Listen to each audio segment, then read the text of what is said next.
அல்லேலூயா. எல்லாரும் கர்த்தருக்குள் மகிழ்ச்சியா இருக்கிறீங்களா?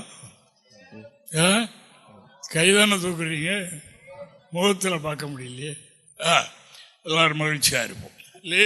அல்லேலூயா என்று உங்கள் மத்தியில் வைக்கும்படியாக கர்த்தர் கொடுக்கிற வார்த்தை, அடிக்கடி கேட்கிற வசனமும் கூட. அதனால் உட்கருத்து வேற. இந்த நாளில் எனக்கு உண்டாகிற ஆவியில் உண்டாகிற வெளிப்படுத்தல்களும் அந்த நாளை பற்றி, இந்த காலத்தை பற்றி நான் ஆவியில் அறிகின்ற காரியங்களை நான் உணர்கின்றேன். ஆனபடினால தேவனுடைய பிள்ளைகள் இந்த நாளில் நாம் என்ன செய்யணும் என்கிறதை ஒரு சில வசனத்தின் மூலமாக கண்டறிந்து அப்படி நாம் செய்வோம். அதாவது வருமுன் காப்போம், வந்த பின்னல்ல, வருமுன் காக்கிறதான் கிறிஸ்தவ வாழ்க்கை.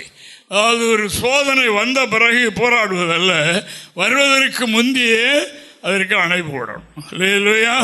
அதான் ஆண்டவராகிய இயேசு கிறிஸ்து சொன்னார் இப்படி. மார்க்கு சுவிசேஷம் 14ஆம் அதிகாரம் 38வது வாக்கியத்தை நாம் வாசிப்போம்.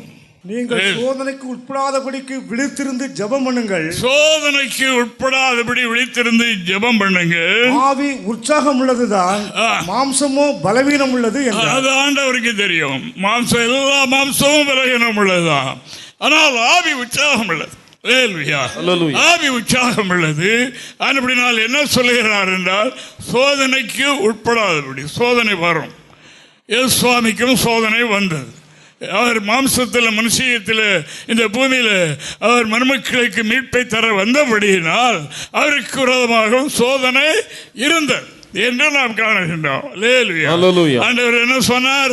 அதோ வருகிறான் உலகத்தின் அதிபதி, அவனுக்கு என்னிடத்துல ஒன்றுமில்லை. இங்க அணை போட்டு வச்சிருக்கு, இங்க வர முடியாது, எல்கை மீறி வர முடியாது. ஆனப்படினால் இன்னும் நமக்கு சொல்கிற வார்த்தை என்ன என்றால், சோதனை உண்டு, அதற்கு உட்படாமல், அதனை வந்து அணுகாமல், நம்மை மேற்கொள்ளாமல் இருப்பதற்கு ஜெபம் பண்ணணும். ஜெபம் பண்ணணும், ஜெபம் பண்ணணும். ஜெபம் பண்ணி அவைகள், அதாவது வந்து அணுகாதபடி வந்த வழியே திரும்பி போக நாம் செய்ய வேண்டியது ஜெபம் என்று வேதம் சொல்கின்றது. பாருங்க, யாக்கோபை குறித்து நாம் பார்க்கும்போது, ஒரு தேவனுடைய மனுஷனுடைய முற்பிதாக்களும் ஒருவரும் கூட தேவனுக்கு மகிமை. அவர் தன்னுடைய மாமன் வீட்டுக்கு போய்விட்டு 20 வருஷம் கழித்து திரும்பி வர்றார். தேவனுக்கு மகிமை உண்டாவதாக. அண்ணனிடத்தில் அவர் ஒரு தப்பு செய்ததாக இருக்கிறது. அப்படினால அவர் கோபமாக இருக்கிறார். இவர் இந்த 20 வருஷம் கழித்து வந்தபோது பெரிய பரிவாரத்தோடு வருகிறார். பெரிய பரிவாரத்தோடு வருகிறார். வருகிற இவருக்கு ஒரு எண்ணம் உண்டானது, நம்முடைய அண்ணனை நாம் ஏமாற்றி ஆசீர்வாதத்தை பெற்றோமே, ஆனபடினால் அவன் கோபமாக இருக்கிறானா என்ன என்று அறிவதற்காக ஆட்களை அனுப்பினார். வருகிற வழியில் அனுப்பும்போது அவர் என்ன சொன்னார்? நான் 400 பேரோடு அவனை சந்திக்க வருகிறேன் என்று சொல்லிவிட்டார். யாக்கோபுக்கு எப்படி இருக்கும்? இனிமேல் எங்கே போவார்? விடிந்த உடனே சோதனை வருது. இதுவரைக்கும் சம்பாதித்த அத்தனையும் அழித்து போடும். ஒன்று இல்லாமல் மனைவி மக்கள் எல்லாத்தையும் அழித்து விடும். எங்கே போகுது? தேவனுக்கு மகிமை. அவர் ஒரு தீர்மானம் பண்ணினார். யாப்பேத் ஆற்றுக்கு அந்த பக்கத்தில் எல்லாவற்றையும் கடத்திவிட்டு தனித்திருந்தார். எங்கே தனித்திருந்தார்? தேவ சமூகத்தில். ஆண்டவர் அல்லாமல் இந்த சோதனையிலிருந்து நம்மை விடுதலையாக்க ஒருவராலும் முடியாது. நமக்கு சில காரியங்கள் மறைவாக இருக்குது, அதற்கு விரோதமாக ஜெபம் பண்ணணும். அதாவது ஒரு பிரச்சனை இருக்கிறது என்றால் அவைகளில் நாம் தொய்ந்து போகிறதற்கு அல்ல, விலகினப்பட்டு போறதற்கு அல்ல, பயப்படுவதற்கு அல்ல. நமக்கு ஒருவர் இருக்கிறார். நம்முடைய வேண்டுதலின் விண்ணப்பங்கள் எல்லாம் என்ன செய்யணும்? தேவனுக்கு தெரியப்படுத்தணும். ஜெபங்கிறது சொல்றது, அவருக்கு தெரியப்படுத்துறது. இப்படி ஒன்று இருக்கு ஆண்டவரே என்று சொல்லுதான் ஜெபம். ஆனபடினால அதாவது அவர் தனித்திருந்தார். அந்த ஜெபத்தை பற்றி அவர் எப்படி தெரிஞ்சிட்டார் பாருங்க. நேரம் விடிஞ்சிட்டு, பொழுது விடிஞ்சிட்டு, ஆனாலும் நேரம் பண்ணது அவருக்கு தெரியல. அவ்வளவு பாரம். விடிஞ்சிட்டுனா சோதனை வந்துடுமே. இதுவரைக்கும் பிரயாசப்பட்டது எல்லாம் போயிடும் கர்த்தாவே என்று அந்த பாரத்தில் விடுகிறது வரைக்கும் விடுந்ததும் தெரியாம அவர் இருக்கார். அப்படி இருக்கும்போது தேவ சத்தம் கேட்டது, விடு என்னை விடு, பொழுது விடிஞ்சிட்டு என்னை போக விடு என்றார். ஓஹோ, ஜெபத்தை விடாமல் ஆண்டவர் நம்ம விட்டு போக முடியாது போல என்று தெரிந்து கொண்டார். கேட்டார், என்னை ஆசீர்வதித்தாருடைய நான் விட மாட்டேன், ஜெபத்தை விட்டு எழும்ப மாட்டேன். ஜெபத்தை விடமாட்டேன், விடமாட்டேன். நான் இங்க யாரிடத்தில் போங்கிறதாவே அதுபடினாலே அவர் தெரிஞ்சுக்கிட்டார். ஆண்டவர் நம் ஜெபம் வரைக்கும் நாம் அவரை பிடிச்சுதான் வச்சிருக்கிறோம், போக மாட்டார் என்று எண்ணி அந்த ஜெபத்திற்கு அவ்வளவு பெரிய வல்லமை இருக்கு இல்லையா. அதுபடினால அதாவது போக விடு என்று சொல்றார். அன்பான கர்த்தருடைய பிள்ளைகளே, இந்த நாளில் நமக்கு கொடுக்கிற சுருக்கமான வார்த்தை ஜெபம் பண்ணணும். அதை தீர்த்து தர கர்த்தர் வல்லவர். அவர் ராம் முழுவதும் ஜெபம் பண்ணவர் முதலாவது அவர் தான். பண்ணி அதை பெற்றுக் கொண்டார் என்று வேதம் சொல்லுகின்றது. அப்படியே அவர் கேட்டார். ஆண்டவர் என்ன கேட்கிறார் அவரிடத்துல, இந்த சோதனை எதற்காக வந்தது? உன்னை சரி பண்ண முடியாக, உன்னை பரிபூர்ணமான மனிதனாக மாற்ற முடியாக, உன்னை ஒரு அதாவது பிதாக்களுடைய வரிசையில் சேர்க்கும்படியாக இருக்கிறது. அதற்கு இடையூறாக ஒன்னில் ஒரு குறை இருக்கு என்று சொன்னார். சோதனை அதுக்கு தான் ஜெபம் பண்ணும்போது தான் கண்டுபிடிக்க முடியும், இல்லைன்னு தெரியாது. ஒரு சாதாரண காரியம் போல ஆண்டவர் இவர் என்னை ஆசீர்வதித்தால் விட மாட்டேன் ஆண்டவர் என்று சொன்னார். அதற்கு ஆண்டவர் என்ன கேட்கிறார்? உன்னுடைய பெயர் என்ன? பெயரை சொல்லு. ஆசீர்வாதத்துக்கு தடையா இருக்கு. நான் இப்போ இந்த சோதனை கொண்டு வந்திருக்கேன் அதுக்காகத்தான். அது வரைக்கும் அவருக்கு வெளிப்படுத்தல் உண்டு, காட்சிகள் உண்டு, தரிசனம் உண்டு. அவர் செய்கிறதெல்லாம் வாக்கியது. லாபான் கூட சொல்லுகிறார், முன்பு நீ வருவதற்கு முன்னால் எனக்கு இருந்த மந்தை கொஞ்சம், இப்போ பெரிய ஒன்றுமே தாங்கிறதுல என்னை ஆசீர்வதித்தார் என்றெல்லாம் சொல்ல முடியாது இருந்தது. ஆனால் அங்கே ஒரு குறை இருந்தது. எதற்காக? கர்த்தர் மேல் கொண்ட அன்பினாலே நம்மை ஒரு பூரண புருஷத்துவத்தை ஆக்கும்படியாக, தேவ சாயலை அடைய செய்ய வைக்கும்படியாக சில சோதனைகள் வரும். அதில் நாம் மிரண்டு விடாதபடி, அப்படியே படுத்து விடாதபடி, பலர்கிட்ட போய் சொல்லி கவலைப்படாதபடி ஜெபம் பண்ணணும். அன்னைக்கு கண்டறியாத தகப்பனிடத்தில் போய் சொன்னாய் அல்லவா? எப்போ? 20 வருஷம் கழிச்சு. 20 வருஷம் வரைக்கும் அவர் மனதில் வச்சிருக்கிறார். அன்னைக்கு அப்பா இடத்துல கண் தெரியாது, போய் சொன்னேன். பேர் யாக்கோபா இருக்கு, ஏசான்னு சொல்லிட்டு சொன்னேன். அதை சொல்லு ஆண்டவரே, என் பேர் யாக்கோபா, கர்த்தர் உன்னை ஆசீர்வதி என்று முதல் பேரை மாற்றுகிறேன், நீ தேவபிரபு என்று அழைக்கப்படுவாய். பெரிய ஆசீர்வாதம். நம்மை ஆசீர்வதிக்க, ஆசீர்வாதத்துக்கு தடையாய், ஆவிக்குரிய ஆசீர்வாதத்துக்கும் பூலோக ஆசீர்வாதத்துக்கும் தடையா இருக்கிறது நீக்க சோதனைகள் வரும். அந்த சோதனையில உட்பட்டு அதில் நசுங்கி போகாமல் இருக்க ஜெபம் பண்ண வேண்டும். ஜெபம் பண்ணும் போது அதை மாற்றி விடுவார். இங்கே வாசிங்கள பார்ப்போம். ஆதியாகமம் 32ஆம் அதிகாரம் 26 முதல் 29 வரைக்கும் வாசிங்க பார்ப்போம். அவர் நான் போகட்டும், பொழுது விடுகிறது என்றார். அதற்கு அவன், நீர் என்னை ஆசீர்வதித்தாலொழிய உம்மை போக விடேன் என்றான். அவர், உன் பேர் என்ன என்று கேட்டார். யாக்கோபு என்றான். இது சும்மா நம்ம அவன் பேர் என்னன்னு கேட்டார் அப்படின்னு வாசிடுறோம். அப்படி வாசிட்டு போயிடும். அதில் எவ்வளோ அர்த்தம் இருக்கு தெரியுமா? எவ்வளோ ஆழம் இருக்கு தெரியுமா? எனக்கு கடவுளுக்கு அவர் பேர் தெரியாதா? தெரியும் இல்லையா? ஆதாமே எங்கே இருக்கிற இடம் தெரியாதா அவருக்கு? தெரியும் தானே? அந்த ஒரு டைம் ஆதாமுக்கு ஒரு டைம் கொடுத்தார் மன்னிப்பு பெறுறதுக்கு. அவர் தன்னுடைய குறைத்துக்கு மனைவி மேலே போட்டார், மனைவி சாத்தா மேலே போட்டான். கூட்டத்தை மறைச்சிட்டாங்க. நாங்கள் இல்லை, நீர் எனக்கு துணையாக இருக்க முடி தந்தவா. அதுதான் அப்படி ஆயிட்டு. நான் இல்லை அதை சொன்னால், அந்த சர்ப்பம் நீர் உண்டாக்குறது எல்லாம் தந்திரம் உள்ளது, நீர் உண்டாக்குறது, நீர் தானே அதுக்கு காரணம். இந்த மாதிரி பேர் என்ன? அதான் எங்கே இருக்க இப்போ கேட்டார். இருக்கட்டும், தேவனுக்கு மகிமை, உன்னுடைய பேர் என்ன என்று கேட்டார். வாசிங்கம்மா. அப்பொழுது அவர், உன் பேர் இனி யாக்கோபு என்னப்படாமல் இஸ்ரவேல் என்னப்படும், தேவனோடும் மனிதரோடும் போராடி மேற்கொண்டாயே என்றார். தேவனுக்கு மகிமை உண்டாவதாக. ஆண்டவராகிய தேவனுடைய பெயரை சேஞ்ச் பண்ணிட்டார். அவரை தேவன் ஆசீர்வதித்தார் என்று உங்களையும் என்னையும் ஆசீர்வதிக்கும் காலம். அதே நேரத்தில் எதிராளி சோதனைகளை, நெருக்கங்களை தந்து நம்மை தொய்ந்து போக செய்வதற்கு அவனும் தன்னுடைய கிரியைகளை செய்து கொண்டு இருக்கிறான். தேவனுக்கு மகிமை. இவைகளை நான் உணர்ந்து, அதாவது பிரச்சனை இருக்கோ இல்லையோ அதை பற்றி இல்லை, ஜெபம் பண்ணணும். சோதனை வராமல் இருக்க, நம்ம இடத்தில் வராமல் இருக்க, நம்ம மேற்கொள்ளாமல் இருக்க, அந்த சோதனையில் நாம் அகப்பட்டு கொள்ளாமல் இருக்க ஜெபம் பண்ணணும் என்று சத்தியவேதம் தேவனுடைய பரிசுத்தவான்கள் அப்படித்தான் செய்திருக்கிறாங்க. வேதத்தில் நாம் பார்க்கும்போது அங்காங்கு நாம் இவைகளை அறிய முடிகின்றது. ஆனால் இப்படி அன்பான தேவனுடைய பிள்ளைகளே, நாம் சாதாரண ஜெபம் அல்ல, அல்லது எப்பொழுது சமயம் கிடைக்கும் போதல்ல. இல்லை, தானியேலை குறித்து சொல்லும்போது தானியேலை குறித்து என்ன சொல்லியிருக்கிறார்? வழக்கம் போல 3 வேளைகள் அப்படி எழுதியிருக்குல்ல. தேவனுக்கு மகிமை. அதாவது ராஜாவை தவிர மற்றவர்களை சேவித்தால் அவர்களை சிங்க கபில போடுவாங்க. இந்த செய்தியை அவர் கேட்டாச்சு. கேட்ட பிறகு ஜெபத்தை விடவில்லை,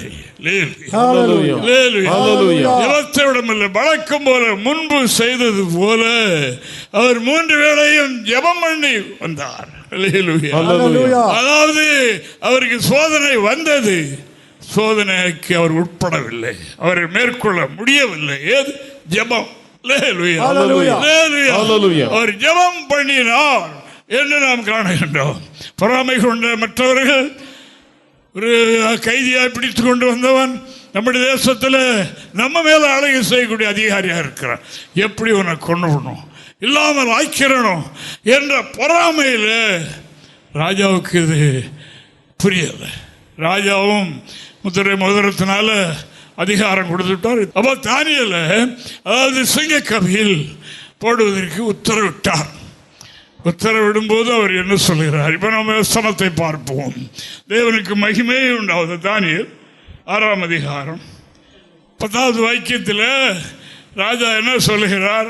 இங்கே என்ன நடக்கு பாருங்க, வாசிங்க. தானியேலோ வென்றால் அந்த பத்திரத்துக்கு கையெழுத்து வைக்கப்பட்டது என்று அறிந்த போதிலும், சோதனை வரப்போகிறது என்று தெரிந்த போதிலும், தன் வீட்டுக்குள்ளே போய் தன் மேலறையிலே எருசலேமுக்கு நேராக பலகணிகள் திறந்திருக்க, மறைந்திருந்தும் அல்ல, எல்லாரும் பார்க்க முடியாதத்தான் ஜெபம் பண்றார். தேவன் மேல அவ்வளவு நம்பிக்கை. அங்கே தான் முன் செய்து வந்தபடியே தினமும் 3 வேளையும் தன் தேவனுக்கு முன்பாக முழங்கால் படியிட்டு ஜெபம் பண்ணி ஸ்தோத்திரம் செலுத்தினார். இந்த கம்ப்ளைண்ட் ராஜாவுக்கு போயிட்டு, ராஜாவே உங்களுடைய கட்டளை ஒருவன் மீறிட்டான், அவனை உடனே அந்த பனிஷ்மெண்ட் அவனுக்கு உடனே செயல்படுத்தணும் இல்லை. அப்பதான் ராஜாவுக்கு வந்தது, இந்த தானியேலை அதாவது தண்டிக்கத்தானே இப்படி வந்திருக்கிறது, என்மையில் என்ன செய்வது? ராஜா போட்ட சட்டத்தை மாற்ற முடியாது, மாற்றக்கூடாது. அப்படினால மற்றவங்க நெருக்கி கொடுக்காங்க. ராஜாவே உங்களுடைய கட்டளை தீர்மானம், அதை மாற்றக்கூடாது, மாற்ற முடியாது என்று பிரஷர் கொடுக்குறாங்க. அப்போ என்ன செய்ய? அவர் என்ன செய்வார்? அவர் எங்கே என்ன செய்கிறார் பாருங்க. தானியேல், அதே தானியேல் 6ஆம் அதிகாரம் 19 முதல் சில வசனங்கள் 22 வரைக்கும். காலமே கிழக்கு விழுக்கும் போது, இப்போ அவருடைய அந்த கட்டளையின்படி அவர் சிறைச்சாலை இதில் சிங்கக்கபியில் போட்டாச்சு. ராஜாவுக்கு ராத்திரி திரை இல்லை, நிம்மதி இல்லை. அவருக்கு மகிழ்ச்சி ஊட்டக்கூடிய கிளவாத்தியங்கள் எல்லாத்தையும் ஆஃப் பண்ணிட்டார். ஒன்று முன்னால் வரக்கூடாது, விடுகிறது வரைக்கும். ஆனால் அவருக்கு ஒரு நம்பிக்கை உண்டு, இவன் ஒரு ஜெப வீரன், இவன் தேவனை இடைவிடாமல் ஆராதிக்கிறவன், இந்த தேவன் இவனை கைவிட்டிருக்க மாட்டார். ஏன்னா சிங்கம் என்றால் அது பசியாக கிடைக்குது, எங்கே மாம்சம் கிடைக்குதோ நொறிக்கிறோம் கிடைத்தோன்னு அதுக்குள்ள போட்டாங்க. போட்டுட்டு அதிகாலையில் இருட்டோடு எழும்பி ஓடி இந்த துயர சத்தம் வாசிங்க. சிங்கங்களின் கெபிக்கு தீவிரமாய் போனான். ராஜா கெபியின் கிட்ட போது துயர சத்தமாய் தானியேலை கூப்பிட்டு, தானியேலே, ஜீவனுள்ள தேவனுடைய தாசனே, இடைவிடாமல் ஆராதிக்கிற உன் தேவன் உன்னை சிங்கங்களுக்கு தப்புவிக்க வல்லவராய் இருந்தாரா? இடைவிடாமல் இடையில்லாமல் ஆராதிக்கிற ஜெபிக்கிற உன் தேவன் ஜீவனுள்ள தேவன் உன்னை விடுவிக்க தப்புவிக்க வல்லவராய் இருந்தாரா என்று தானியேலை கேட்டான். அப்பொழுது தானியேல், ராஜாவே, நீர் என்றும் வாழ்க. சிங்கங்கள் என்னை சேதப்படுத்தாதபடிக்கு தேவன் தம்முடைய தூதனை அனுப்பி அவைகளின் வாயை கட்டி போட்டார்.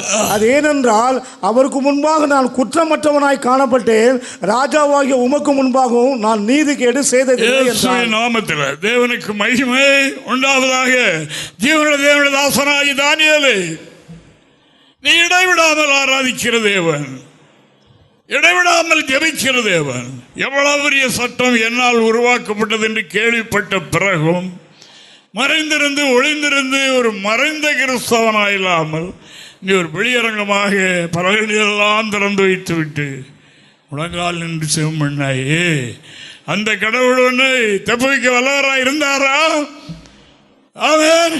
அல்லேலூயா. ஆம் கர்த்தாவே, ஆம் கர்த்தாவே.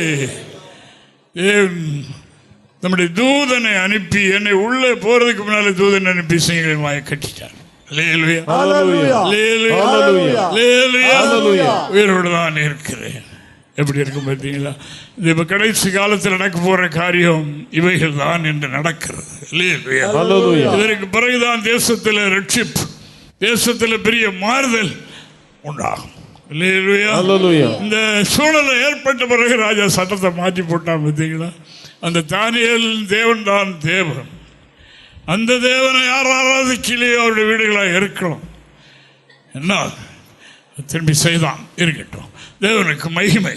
ஆனபடினால் அன்பான கர்த்தருடைய பிள்ளைகளே, அதாவது தண்டனை கூறப்பட்டு நம்முடைய இந்தியா தேசத்தில் என்னெல்லாமோ நடக்குது, கிறிஸ்தவர்களுக்கு என்னெல்லாமோ நடக்குது. ஆனால் அதற்காக ஆராதனையோ ஜெபத்தையோ விட்டு ஒதுங்கி விடாதீர்கள். அது உங்களுக்கு கண்ணியாக மாறிவிடும். தேவனுக்கு மகிமை. ஹல்லேலூயா, ஹல்லேலூயா, ஹல்லேலூயா. நான் பலிபீடத்தில் இருந்து சொல்லுகிற கர்த்தரை வாங்கி உங்களுக்கு இந்த வார்த்தையை தருகின்றேன். அன்றொரு நாள் என்றொரு நாள் அது சம்பவிக்கும் போது இந்த வார்த்தை உங்களுக்கு ஞாபகத்துக்கு வரும். தேவனுக்கு மகிமை. அப்படினால் கர்த்தருடைய வார்த்தை அந்த தானியேலை பற்றி என்ன சொல்லுகின்றது? கையெழுத்து வைக்கப்பட்டாச்சு, ராஜா கையெழுத்து வச்சாச்சு. என்ன செஞ்ச கவிதான் விட மாட்டாங்க. தெரியும், தெரிந்த போதிலும் முன்பு செய்து வந்தது போல வழக்கம் போல 3 வேளையும் ஜெபம் பண்ணினான். தேவனுடைய தேவன் விடுவிக்கிறவர். அவருடைய வாழ்க்கையிலே அவர் குற்றமற்ற ஒரு மனிதனாக இருந்தேன் என்றும் சொல்லுகின்றார். தேவனுக்கு முன்பாக குற்றமற்றவன், உனக்கு முன்பாக நீதிகேடு செய்ததில்லை. நீர் கிடைத்த எனக்கு கொடுத்த உத்தியோகத்தில் கரெக்டா இருந்தேன், சரியாக அதை செய்தன் ராஜாவே. இது ஆண்டவருக்கு பிரியமானது. வாங்குற சம்பளத்துக்கு வேலை செய்யாமல் டிமிக்கி கொடுக்கிறார்கள் அல்லவா, அவர்கள் பக்கம் கர்த்தர் இருக்க மாட்டார். நீதி உள்ள வாழ்க்கை யார் செய்கின்றார்களோ, யார் ஜீவனுள்ள தேவனுடைய முன்பாக குற்றமில்லாத ஒவ்வொரு திருவிருந்திலையும் சொல்லுகின்றவன். அதான் உங்களுக்கு சொல்லிக்கிட்டே இருக்கிறேன். உங்களுடைய மனதறிய குற்றம் இல்லாமல் மனதை வைத்துக் கொள்ளுங்கள். எளிமை சொல்லுகிறது தேவ சமூகத்தில். தேவனுக்கும் மனிதர்களுக்கும் முன்பாக குற்றமற்ற மனச்சாட்சியோடு இருக்கிறபடியினால் திருவிருந்தில் பங்குவார். இதுக்கு பாசோ யாரும் பொறுப்பு கிடையாது. நான் ஆண்டவருக்கு முன்பாக நான் இப்படி இருக்கிறேன், அப்படினால் ஓகே. ஆனால் அப்படினாலும் எங்கெல்லாமோ அலைஞ்சிட்டு என்றைக்காமல் திருவிழா எடுக்கிறது குற்றமாகும். அப்படினாலும் அதையும் சொல்கிறேன். அப்படிப்பட்டவன் கேட்டுக்கிடுங்க. தேவனுக்கு மகிமை உண்டாவதாக. எப்படியும் இங்கே நாம் என்ன பார்க்கிறோம் என்றால், அதாவது நீ இடைவிடாமல் ஆராதிக்கிற உன் தேவன் உன்னை தப்புவிக்க வல்லவராக இருந்தாரா? பட்டினியாக கிடக்கிற சங்கீதத்துக்கு முன்னால் தூக்கி போட்ட பட்டியே அந்த தண்டனை உனக்கு தரப்பட்டது. உன்னை சொல்லி முடிச்சுட்டா சத்தம் உண்டாகிறது. ஆம் ராஜாவே, பரலோகத்தில் நமக்கு பணிவிடை செய்ய உதவி செய்ய ஏகப்பட்ட தூதர்களை வைத்திருக்கிறார். எந்த ஒரு ஆபத்து வந்தாலும் அங்கிருந்து அனுப்பிடுவார். அங்கிருந்து தூதன் அனுப்பிடுவார். என்னுடைய மகன் என்னுடைய மகள் என்ன இடத்துல தவிக்கிறார்கள், இந்த பிரச்சனை உடனே உதவி பண்ணுங்க. ரட்சிப்பை சுதந்திரிக்கிற ஒரு நிமித்தம் பணிவிடை செய்யக்கூடிய ஆவிகளாக தூதர்கள் இருக்கிறாங்க பரலோகத்தில். எப்ப தேவையா வருவாங்க.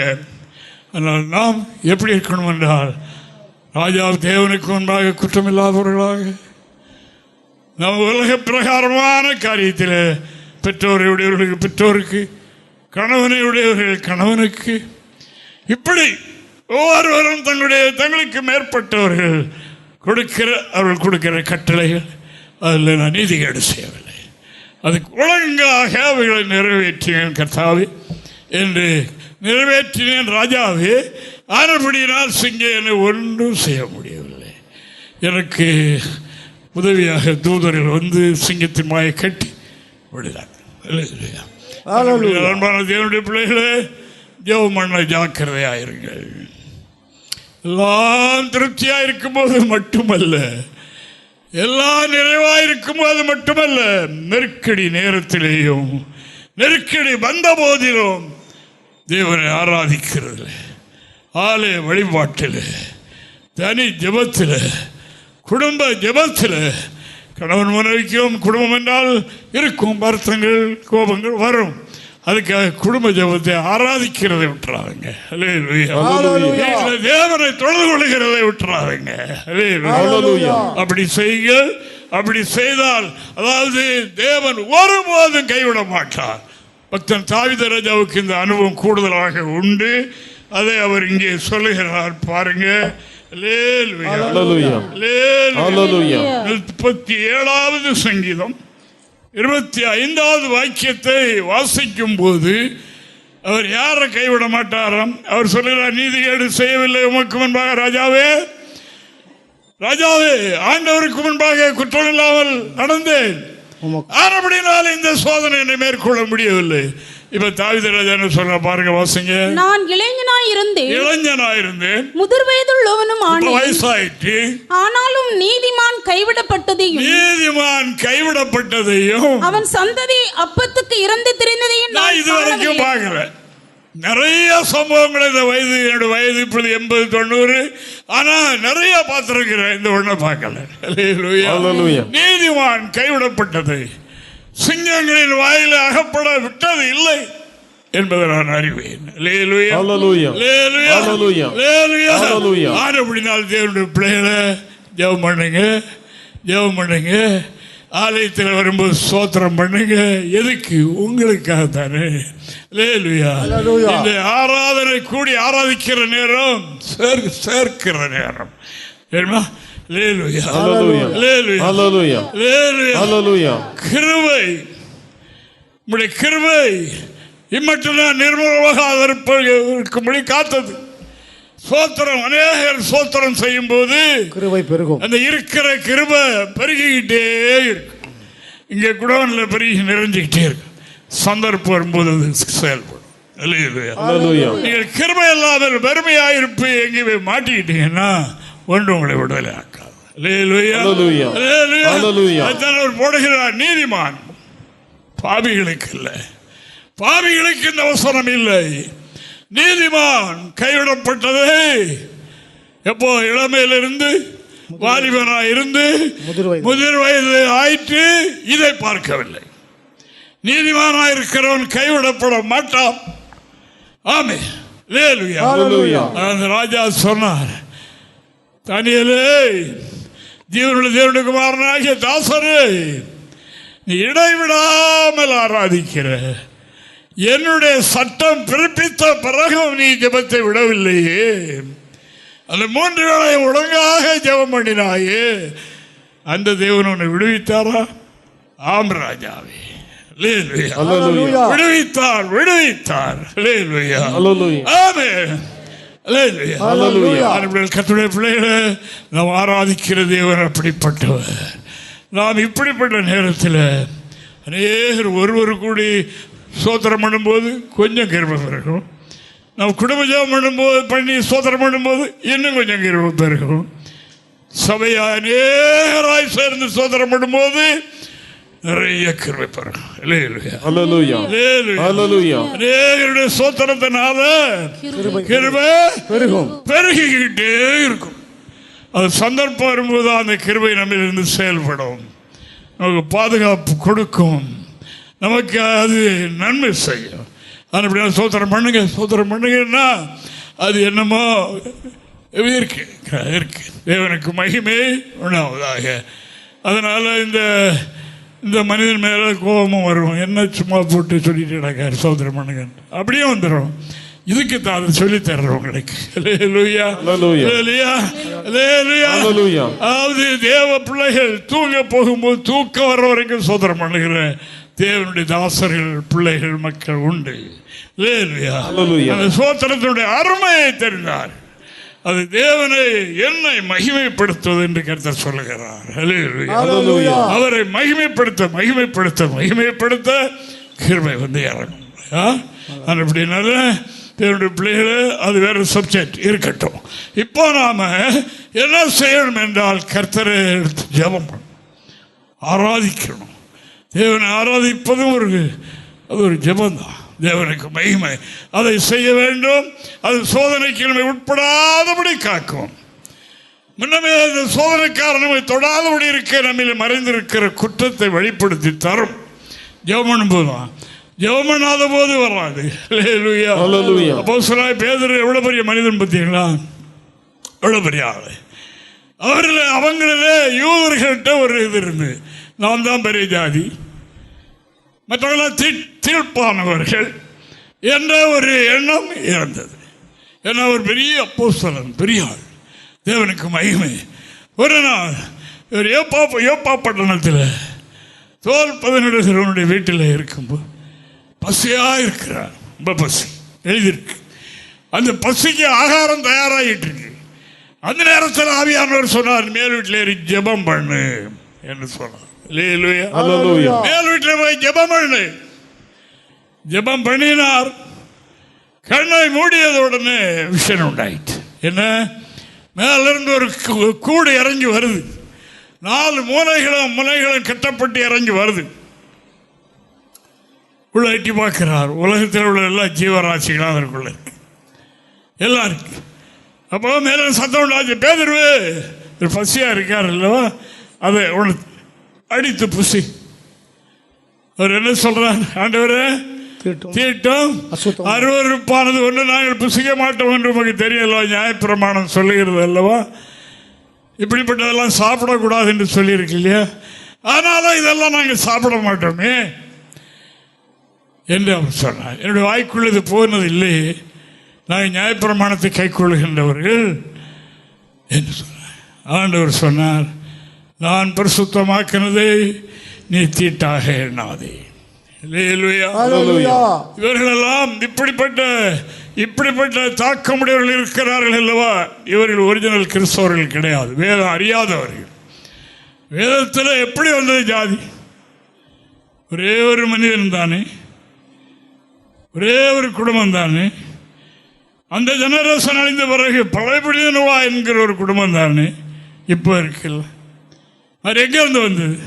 இருக்கட்டும், தேவனுக்கு மகிமை. இவர் ஜெபம் பண்ணினபடினால இவரில் இருக்கிற குற்றத்தை கர்த்தர் காண்பித்தார். குற்றத்தை காண்பித்தார். இதை கேட்டுக்கொண்டே இருக்கும் போது அங்கே கதவை டொக்கு டொக்குன்னு சத்தம் கேட்க. கொர்நேலியு வீட்டில் இருந்து ஆட்கள் வந்திருக்காங்க. கொர்நேலியு ஜெபம் பண்ணும் போது அங்கே அவருக்கு தரிசனம் உண்டாயிற்று. நீ இப்போ ஆட்களை அனுப்பி யோப்பா பட்டணத்தில் பேதுரு என்ற ஒரு தேவ மனிதனே இருக்கு, அவரை கூட்டிட்டு வா. அவர் நீ வீட்டார் ரட்சிக்கப்படுவதற்குரிய ஆலோசனை இருக்கு. அந்த மனிதர்கள் கதவை தட்டுறாங்க. அவர் பிரஜாதிக்கார் மனுஷன், பேதுரு ஏற்றுக்கொள்ள மாட்டார். அதற்கு முன்னமே தரிசனம் உண்டாயிற்று. நான் பரிசுத்தமாக்கிறதை தீர்ப்பாக எண்ணாதே, எல்லாரும் என்னுடையவர்களே என்று சொன்னார். அப்படியே அவர் செய்தார். கொர்நேலியு வீட்டில் ரட்சிப்பு உண்டாயிற்று. பிறகு சென்றார், பிரசங்கம் பண்ணார். வார்த்தை போகும்போது அத்தனை பேர், அவர் பெரிய கூட்டத்தை சேர்த்து வச்சிருக்கிறார். தேவன் சொல்லி ஒரு மனிதர் வருகிறார் என்றால் அவர் எப்படி இருப்பார் என்று அவர் தெரிந்து அவ்வளவு பயபக்தியாக அவ்வளவு பேரை வீடு நிறைய வைத்திருக்கிறார். இவர் எளிமை பிரசங்கம் பண்ணின உடனே ஆவியானவர் இறங்கி அவ்வளவு பேரை ஆட்கொண்டு. அப்படினால் இன்றும் கர்த்தர் நம்மளே கிரியை செய்ய, நம்மில் இருக்க தடைகளை நாம் கண்டுபிடிக்க, அல்லது தேவன் நம்மை ஆசீர்வதிக்க. சரமாரியாய் பேச செய்ய வேண்டிய காரியம் என்ன என்பதை ஜெபம் பண்ணுகிற ஜெப வீரர்களுக்கு காட்டுவார். வருடத்தில் குறை உண்டு.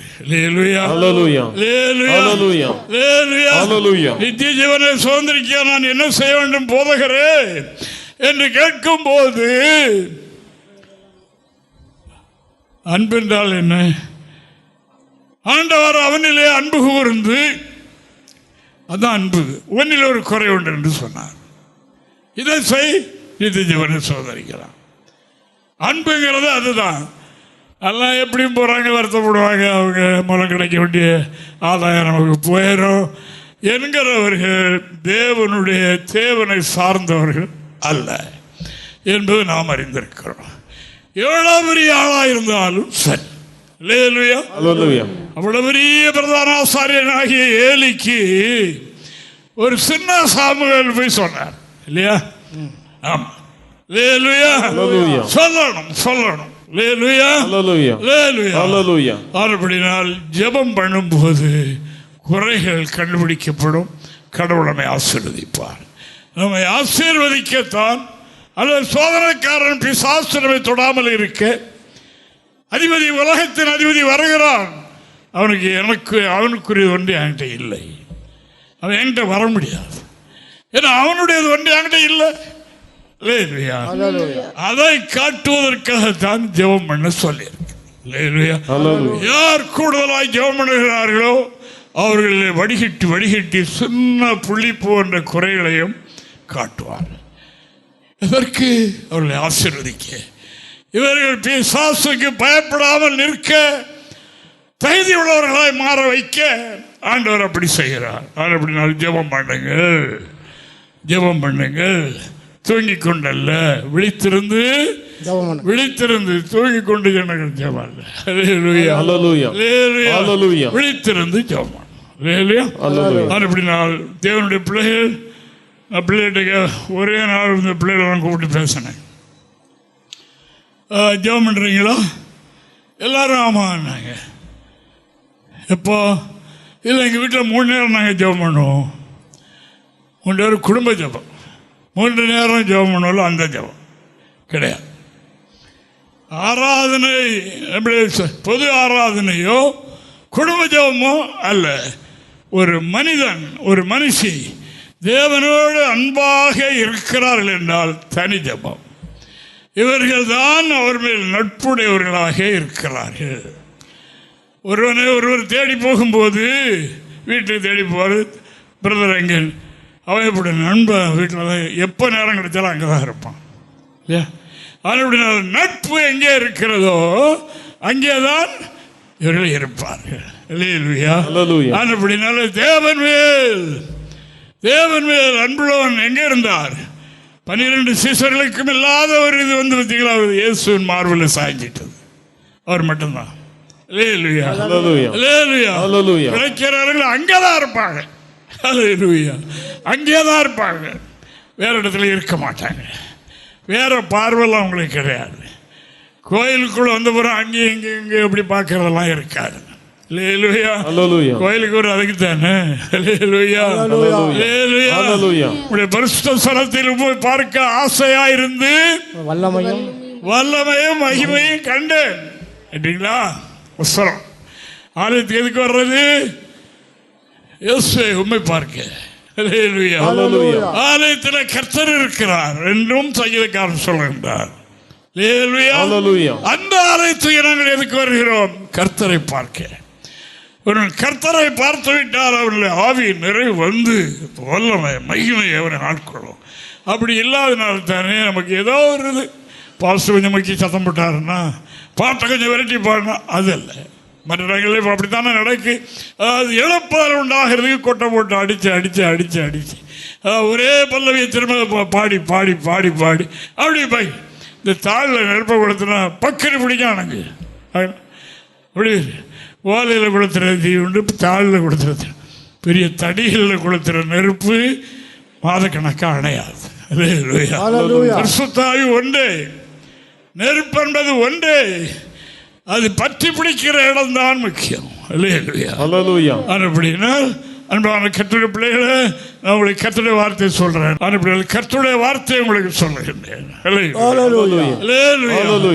ஜெபம், தனி ஜெபம் யார் பண்ணுகிறார்களோ அவர்கள் முகத்தை பார்த்தாலும் தெரியும், கண்டுபிடிச்சு கண்டுபிடிச்சிடலாம். அவர்களை ஈஸியாக கண்டுபிடிச்சிடலாம். கருப்பாக இருந்தாலும் சரி, சிவப்பாக இருந்தாலும் சரி, அந்த முகத்தில் ஒரு ப்ளஷிங், ஒரு பிரசன்னம், ஒரு பர்சனாலிட்டி இருக்கு. அதான் மனவாட்டி என்ன சொன்னா, நான் கருப்பாக இருந்தாலும் அழகா இருக்கிறேன். ஆமாம், தோல் கருப்பாக இருக்கிறேன், நான் அழகா என்று உள்ள அழகா. ஆண்டவரோடு யார் இருக்கிறார்களோ ஒரு அழகாகத்தான் இருப்பார்கள். அன்பான தேவனுடைய பிள்ளைகளை கேளுங்கள், பிரயோஜனமானவைகளை உங்களுக்கு கர்த்தர் வெளிப்படுத்த நானும் கேட்டுக்கொண்டுதான் இருக்கிறேன். ஜெபம் பண்ணும்போது நம்மில் இருக்கிற குறையை காட்டுவார். எதற்கு? நம்மை ஆசீர்வதிக்க. எதற்கு? பொல்லாங்கு நம்மை தொடாமல் இருக்க, அவனுக்குரியவைகள் ஒன்று நம்ம இல்லாமல் அவனுக்கு முன்பாக சவாலாக கொண்டு நம்மை நிறுத்தம் என்று ஆண்டவர் பார்க்கிறார். அதற்கு என்ன செய்யணும்? அதை கண்டுபிடிக்கணும். என்றால் நான் என்னை கண்டுபிடிக்கணும், ஜெபம் செய்வோம். நம்மை ஆசீர்வதிப்பாராக.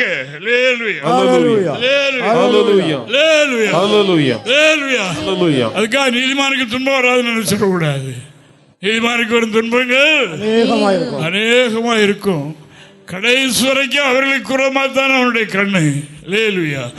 இயேசுவை விட்டு சில கால விலகி இருந்தான் என்றுதான் எழுதியிருக்கு. அது வரைக்கும் பின்னால் தான் அலைஞ்சிருக்கான். அப்படியானால் நம்ம பின்னாலே அலையும், நமக்கு தெரியாது, அவன் ஆவியா இருக்கான்ல. தேவனுடைய பிள்ளைகளை ஜெபம் பண்ணுங்க, கிடைக்கிற நேரங்களில் ஜெபம் பண்ணுங்க. எவ்வளவு களைப்பாக இருந்தாலும் பரவாயில்ல, சோறில் சாஞ்சிக்கிட்டாவது இருந்து தூக்கத்துக்கு இடம் கொடுக்காம ஜெபம் பண்ணுங்க.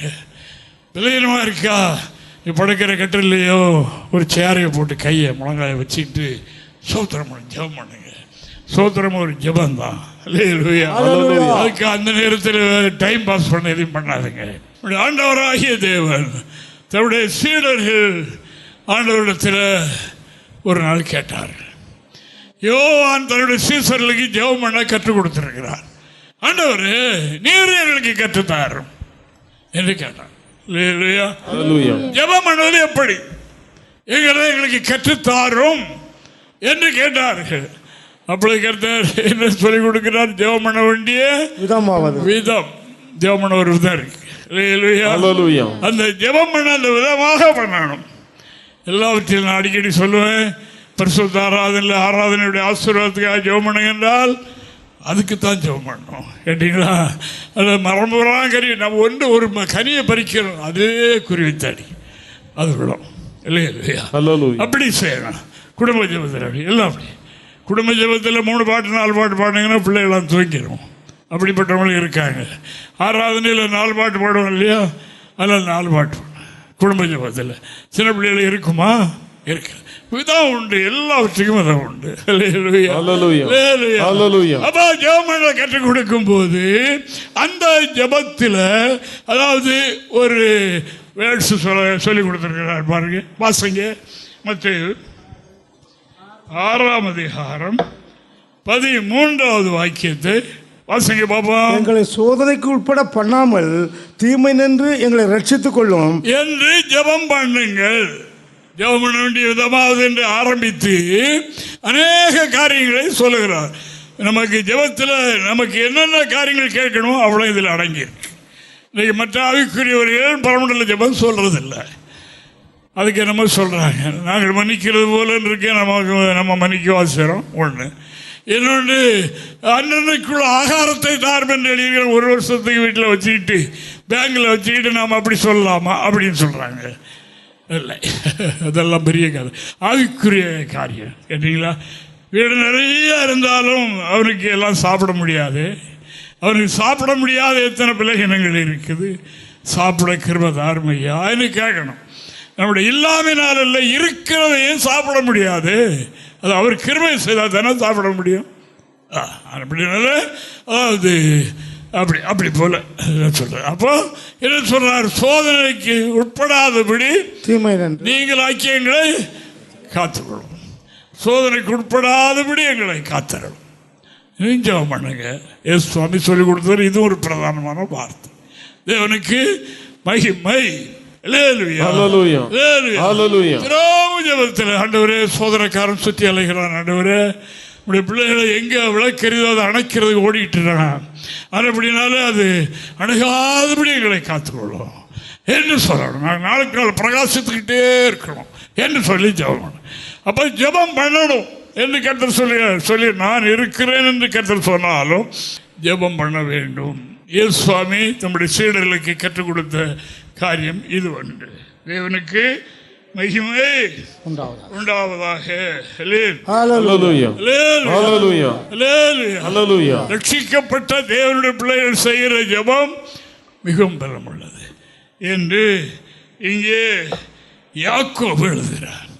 யாக்கோபு எழுதின பொதுவான நிருபத்தை நாம் பார்ப்போம் என்றால் அதில் நிறைய சின்ன ஒரு புஸ்தகம்.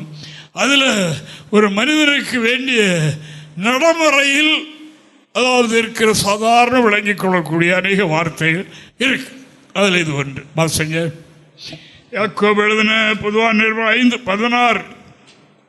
நீங்கள் சொஸ்தமடையும் இடைக்கு உங்கள் குற்றங்களை ஒருவருக்கொருவர் அறிக்கையிட்டு ஒருவருக்காக ஒருவர் ஜெபம் பண்ணுங்கள்.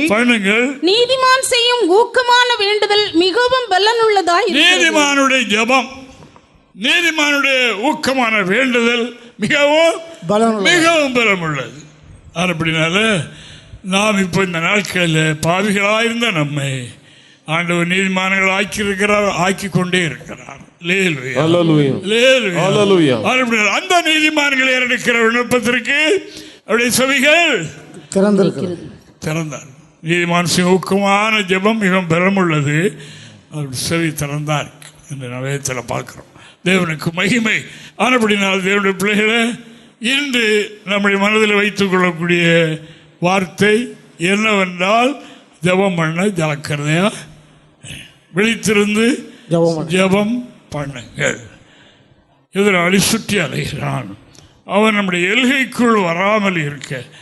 ஏன்னா தேவனால் பிறந்தவனை பொல்லாங்கன் தொடான் என்று எழுதியிருக்கிறது. தொடாமல் இருக்கத்தான் கர்த்தர் ஆலோசனைகளை நமக்கு தருகிறார். அவர் சொன்னார், என்னிடத்தில் அவனுக்கு ஒன்றும் இல்லை, எல்கையை தாண்டி வர முடியாது. அந்த நிலையை நாம் காக்கணும். வந்தமின் வந்த பிறகு விரட்டுறதில்ல, அதுக்கு முன்னமே ரெடியா இருக்கு. நமக்கு நாம் பாதுகாப்பை தேடிக்கொள்ள வேண்டும் என்று இறைவாக்கு சொல்ல. சாமுவேல் சின்ன பையன், அவர் அங்கே ஆலயத்தில் கதை போட்டு வைக்க பெருக்க லைட் போட இந்த வேலையை அவர் செய்துட்டு இருக்கார். எல்லாம் முடிஞ்சிட்டு போய் படுக்கையில் படுத்துட்டார். அப்போ தேவ சத்தம் கேட்குது, சாமுவேலே சாமுவேலே. அது வரைக்கும் சாமுவேல் தேவ சத்தத்தை அறியாதிருந்தான் என்று எழுதியிருக்கிறார். அது வரைக்கும் தெரியாது தேவ சத்தம் என்றால் என்னென்று அவருக்கு தெரியாது. அவர் அது மட்டுமல்ல, தன்னை நடத்தின அந்த பிரதான ஆசாரியனாகிய ஏலி தாத்தா, அவருக்கு எப்படி இவன் கீழ்ப்படிஞ்சு நடந்திருக்கிறார் என்கிறத நான் உணர்றேன். ஏன்னா சில பிள்ளைகள் தூங்குற மாதிரி கிடந்துவிடும், கூப்பிட்டாலும் தூங்கிட்டாம்பளுக்கு அப்படின்ட்டு என்ற அளவுக்கு தூங்கியிருக்க மாட்டாங்க, தூங்குற மாதிரி கிடந்துடும். தூங்குறவன் எழுப்பிடலாம், அப்படிப்பட்டவனை எழுப்ப முடியாது. தேவனுக்கு மகிமை. அப்போ இவர் அவ்வளவு கீழ்ப்படி ஓடணும். தாத்தா கூப்பிட்டீங்களா? இல்லை பாவைப்படுத்தேன். ரெண்டாவதும் அப்போ ஏலிக்கு விளங்கிட்டு கடவுள் பேசுகிறார், நாம் சரியில்லை, நம்முடைய பிள்ளைகளும் சரியில்லை. ஆனபடியினால் கர்த்தர் அந்த சாமுவேலோடு பேசுகிறார் என்று அறிந்து, சொல்லப்பா கூப்பிட்டா கர்த்தாவை சொல்ல அடியேன் கேட்கிறேன் சொல்லியாச்சு. கர்த்தர் ஏலி வீட்டுக்கு நடக்க போகிற சம்பவத்தெல்லாம் சொல்லிட்டார். ஏலிக்கு தெரியும் கர்த்தர் எல்லாவற்றையும் சொல்லியிருப்பார்னு. விழுந்தது கூப்பிட்ட, மகனே சாமுவேலே இங்கு வா. கடவுள் உங்கள்கிட்ட என்ன சொன்னார்? ஒன்றையும் மறைக்காதே, எல்லாம் எனக்கு சொல்லு. அத்தனையும் சொன்னார். என்ன செய்திருக்கணும்? சந்தர்ப்பம் எல்லாருக்கும் கர்த்தர் தருவார்.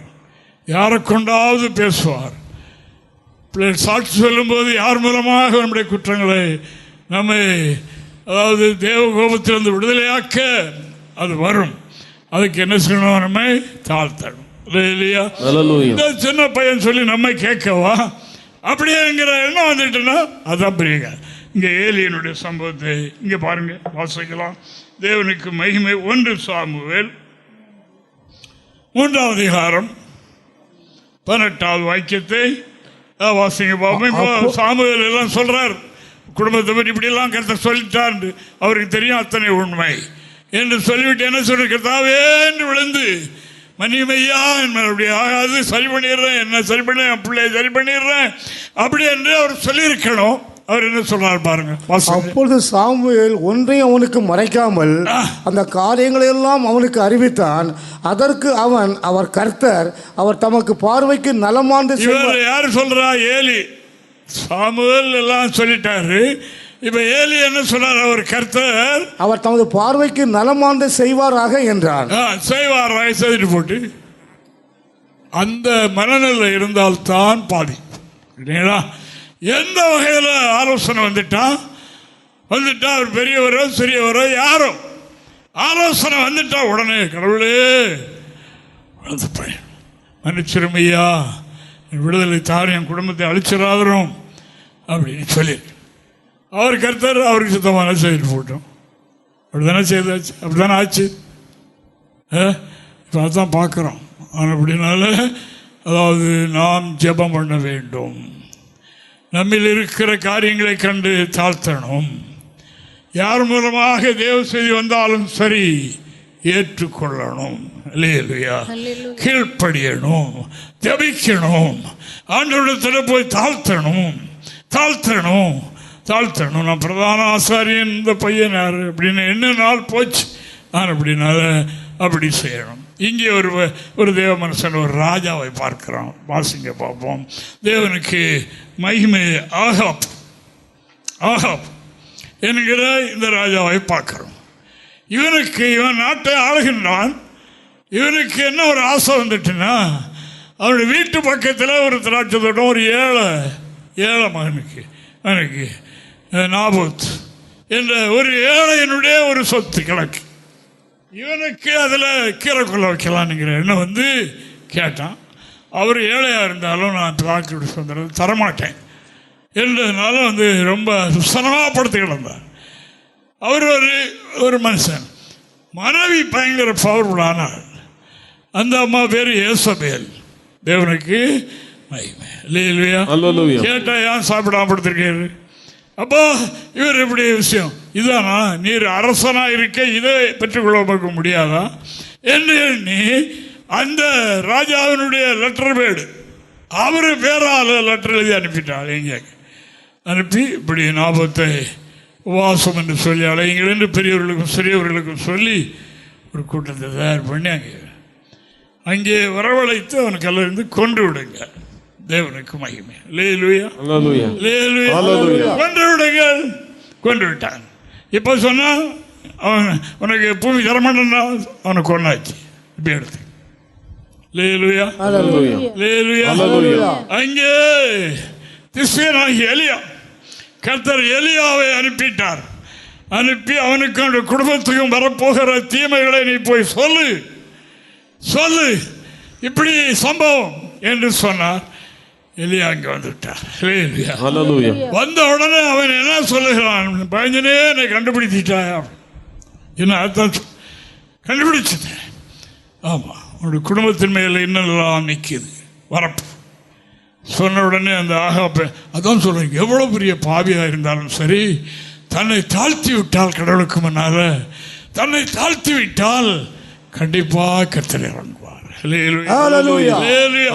எவ்வளவு பெரிய குற்றம் செய்தவர்களா இருந்தாலும் சரி அவர் தங்களை தாழ்த்தி விடுவார்களானால் கர்த்தர் அதை மாற்றுவார்.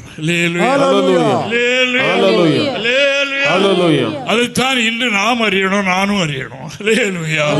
நாம் இதை அறிந்து நடப்போம் என்று சொன்னால் நம்மிலே கர்த்தரை விட மாற்றி குற்றமற்றவர்களாக மாற்றிடுவார். நமக்கு வர இருக்கிற எல்லா தீமைகளையும் மாற்றி விடுவார் என்று சத்திய வேதம் சொல்லுகிறது. 1 ராஜாக்கள் 21 அதிகாரம் 24 முதல் 26 வரைக்கும். ஆகாபின் சன்னதியில் பட்டணத்திலே சாகிறவனே நாய்கள். அவனுடைய குடும்பத்துக்கு கூறப்படுகிற சாபம். ஆகாபின் குடும்பத்தில் பட்டணத்தில் சாகிறவனை நாய்களும் வெளியிலே சாகிறவனை ஆகாய்த்து பறவைகளும் தின்னும் என்றான். தன் மனைவியாகிய யோசேப்பேல் தூண்டிவிட்டபடியே கர்த்தரின் பார்வைக்கு பொல்லாப்பான்றை செய்ய தன்னை விட்டு போட்ட ஆகாபை போல் ஒருவனும் இல்லை. கர்த்தர் இஸ்ரவேல் புத்திரருக்கு முன்னின்று துரத்திவிட்ட எமோரியர் செய்தபடியெல்லாம் அவன் நரலான விக்கிரங்களை பின்பற்றி. தேவனுக்கு மகிமை உண்டாவதாக. அந்த ஆகாப் குடும்பத்துக்கு கூறப்பட்ட சாபம். தேவனுக்கு மகிமை. தன்னுடைய மனைவியாகிய யேசபேலுடைய சொல்லுக்கு தன்னை வித்து போட்டு பெரிய கொலைகாரனாயிட்டான். கொலைகாரனாகி இவ்வளவு பெரிய சாபத்துக்கு ஆளாய். இப்போ இந்த சம்பவத்தை கேட்ட உடனே இவன் என்ன செய்தான்? வரட்டும் பார்க்கலானா? அவருக்கு இஷ்டப்படி செய்துட்டு போட்டுன்னு சொன்னானா? இல்லை. அவன் ஒரு ராஜா என்ன செய்யறான் பாருங்க. 1 ராஜாக்களின் புத்தகம் 21 27 வசனம் வாசிக்கலாம். ஆகாப் இந்த வார்த்தைகளை கேட்டபோது தன் வஸ்திரங்களை கிழித்து தன் சரீரத்தின் மேல் ரெட்டை போர்த்தி கொண்டு. வசனத்தை இந்த சூழலை கர்த்தர் கோபமாயிருக்கிறார். அவர் என்ன பிரகாரம் செய்வேன் என்று சொல்லி இருக்கிறார் என்று எலியா சொன்ன வார்த்தை இந்த ஆகாப் கேட்ட உடனே வஸ்திரத்தை கிழித்தான், தரையில் விழுந்தான், தன்னை தாழ்த்திட்டான். தன் சரீரத்தின் மேல் ரெட்டை போர்த்தி கொண்டு உபவாசம் பண்ணி ரெட்டிலே படுத்து தாழ்மையாய் நடந்து கொண்டான். அப்பொழுது கர்த்தருடைய வார்த்தை திஸ்பியனாகிய எலியாவுக்கு உண்டாயிற்று. அவர், ஆகாப் எனக்கு முன்பாக தன்னை தாழ்த்தினதை கண்டாயா? அவன் எனக்கு முன்பாக தன்னை தாழ்த்துகிறபடினால் நான் அவன் நாட்களில் அந்த பொல்லாப்பை வரப்பண்ணாமல், அந்த சாபத்தை அவனுடைய நாட்களில் வரவிட்டாமல், குமாரன் நாட்களிலும் அதை அவன் வீட்டின் மேல் வரப்பண்ணுவேன். பின்னாலே வந்தது. தேவனுக்கு மகிமை. இவர் அதில் தன்னை தாழ்த்திட்டார். அந்த வார்த்தையை ஏற்றுக்கொண்டு அந்த அவர் ஏலி மாறி இல்லை, அவர் கர்த்தர் அவருக்கு சுத்தமான செய்து போட்டோம் அப்படி சொல்லல. இவன் பெரிய பாவியா இருந்த போதிலும் இவன் என்ன செய்ய வஸ்திரத்தை கிழிச்சான், ரெட்டு உடுத்தினான், கீழே விழுந்தான், ஆண்டவருடைய சமூகத்தில் போய் அப்படியே மண்டாடுகிறான். ஆண்டவரே, அவனை சொல்ல போனால் மனைவினுடைய வார்த்தையினால தான் அப்படி ஆனான். அவனுக்கு வித்து போட்டான்னு எழுதியிருக்கிறது. அவனுக்கு அந்த இது இல்லை. அவன் போய் படுத்து சோர்ந்து கட்டலில் படுத்து கிடந்தான். ஆனால் கர்த்தர் அதெல்லாம் பார்க்குறார். எப்படி இருக்கட்டும், இவன் அவைகளை ஏற்றுக்கொண்டு அது அந்த இடம் அதுதான். இப்போ நமக்கு கூடியிருக்கோம் பாருங்க. இந்த வார்த்தைகளில் நம்ம அநேகருக்கு இந்த வெளிச்சத்தில் பல காரியம் தெரிய வரும். அதை நான் உதறி தள்ளி மாற்றிவிட்டு அதை அல்ல தட்டி விட்டு இருந்தால் அதுதான் சரியில்லை. அப்படினால இந்த ஆகாபை போல இவனை போல தன்னை தாழ்த்தி தேவனிடத்தில் முறையிட்டால் அடுத்த வார்த்தை அதே எலியாவுக்கு வந்து பார்த்தியா, ஆதாம் எனக்கு முன்பாக தன்னை தாழ்த்திட்டான். தன்னை தாழ்த்தினான் என்னை நோக்கி கூப்பிடுகிறான். அப்படினால் அவன் மேல் இந்த தண்டனை வராது, மாற்றுகிறேன். அப்படினால் ஜெபம் என்பது நமது மேலே எவ்வளோ பெரிய வருத்தம் ஆண்டவருக்கு இருந்தாலும் நாம் நம்மை தாழ்த்தி இறை சமூகத்தில் போய் நம்முடைய ஆடம்பரங்கள், மேன்மைகள், நம்முடைய மேட்டிமைகள் இவைகளை திறந்து ஒன்றுமில்லையா அப்படி சொன்னது இறங்கும் ஐயா ஆண்டவரே என்று சொல்லுவோமானால், ஜெபம் பண்ணுவோம் என்றால் நம்மால் ஒன்று செய்ய முடியாது. யாக்கோபு அதை உணர்ந்தார். விடிஞ்சிட்டு தான் வந்துடுவோம், வந்து அவ்வளோத்தையும் அடிச்சுப்படுவோம் என்று உணர்ந்தான்ல. அதே மாதிரி தான் இந்த நாட்களில் நாம் உணரணும், ஜெபிக்கணும். சமயம் கிடைக்கணும் தூங்கிட்டு இருக்கக்கூடாது. சமயம் கிடைக்கும் போது எதையாவது துண்டுகளை படிக்கக்கூடாது. டிவியை அவசியமில்லாத சம்பவங்களை பார்க்கக்கூடாது. நேரத்தை வேஸ்ட் ஆக்கக்கூடாது. சோதனை நிறைந்த உலகத்தில் இருக்கிறோம்.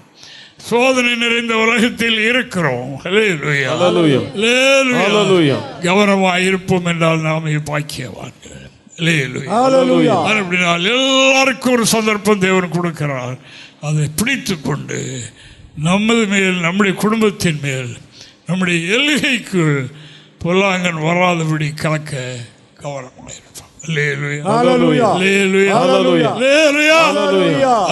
தேவனுக்கு மகிமை உண்டாவது. பழைய இதெல்லாம் கலைந்துரும்.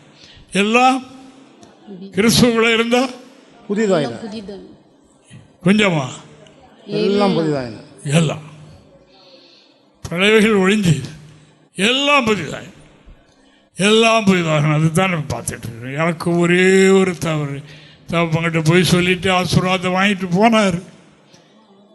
அந்த ஒரு தவறு தான். தேவனுக்கு மகிமை. ஆண்டவர் அவருக்கு நன்மை செய்ய விரும்பி அந்த குற்றத்திலிருந்து விடுதலை ஆக்கினார். ஒருவனுடைய வழி கர்த்தருக்கு பிரியமா இருந்தால் சத்துருக்களும் அவனுடைய பகைஞர்களும் அவனுக்கு சிநேகம் ஆவார்கள் என்று எழுதி. யாக்கோபு இப்படி இந்த வரும்போது தேவனிடத்தில் அவர் என்ன செய்தார்? அவர் கர்த்தருக்கு பிரியமாயிட்டார். அவருடைய வழியை கர்த்தருக்கு பிரியமாகிட்டார். அவருடைய பகைஞன் இப்போ எப்படி வர்றான்? வந்து அவரை அழிச்சென்று வந்தவன் வந்து சோதனை கட்டி பிடித்து முத்தம் செய்து அழகிறான். ஒரே ஒரு ஜெபம் தான். நாமும் ஜெபம் பண்ணுவோம், நாமும் ஜெபம் பண்ணுவோம். யோனா தீர்க்கதரிசியின் புஸ்தகம் 3ஆம் அதிகாரம் 3 முதல் சில வசனங்களோட படிங்க. தேவனுக்கு மகிமை. இந்த நினைவே பட்டணத்தை அழிக்க ஆண்டவர் சுத்தம் கொண்டுட்டார். 40 நாள் தவணையும் கொடுத்து விட்டார். அங்கே ஒரு தேவ மனிதனை அனுப்பி சொல்ல சொன்னார். அவர் அதை 3 நாள் விஸ்திரமான பட்டணத்தில் 1 நாள் பயணம் செய்து அறிவித்தார். இந்த செய்தி காட்டுத்தி மோய் பரவி ராஜா வரைக்கும் போயிட்டு. இல்லையா? ராஜா கட்டளையிட்டார். என்ன செய்ய சொன்னார்? அவன் எவனோ ஒருத்தவன் சொன்னானே இல்லை, எங்கேயோ உள்ளவன் சொல்லிட்டு போறானே இல்லை.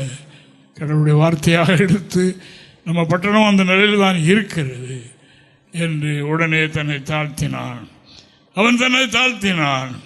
அவன் அறிவிப்பு கொடுத்தான். மிருகம் வரைக்கும் தண்ணியும் குடிக்கக்கூடாது, புல்லு மேயக்கூடாது, எல்லாம் அற்றுடுத்தி தேவனுக்கு கூப்பிடணும், எல்லாரும் கூப்பிடணும்.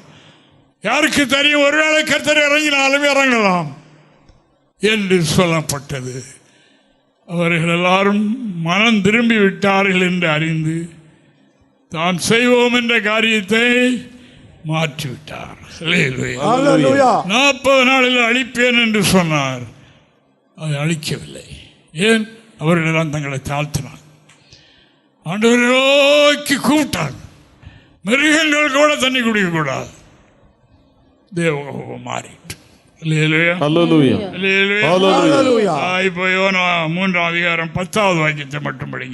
அவர்கள் தங்கள் பொல்லாத வழியை விட்டு திரும்பினார்கள் என்று தேவன் அவர்களுடைய கிரியைகளை பார்த்து தாம் அவர்களுக்கு செய்வேன் என்று சொல்லி இருந்த தீங்கை குறித்து மனஸ்தாபப்பட்டு அதை செய்யாதிருந்தார்.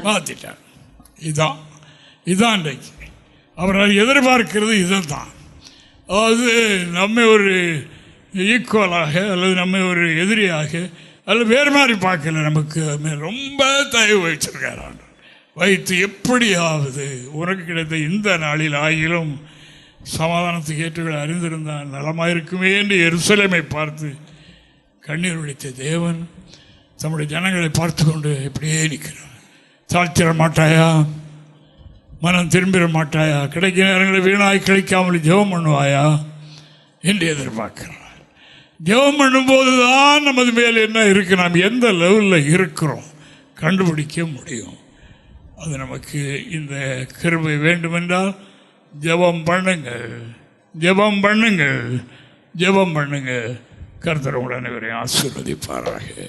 ஆமென். Praise the Lord. எங்களை தொடர்பு கொள்ள வேண்டிய முகவரி: புதிய எருசலேம் சபை, 3/248 தெற்கு சானல் கரை, அனந்தன் பாலம், சாலேம் நகர், ஆசாரிப்பள்ளம் போஸ்ட், நாகர்கோவில் 629201.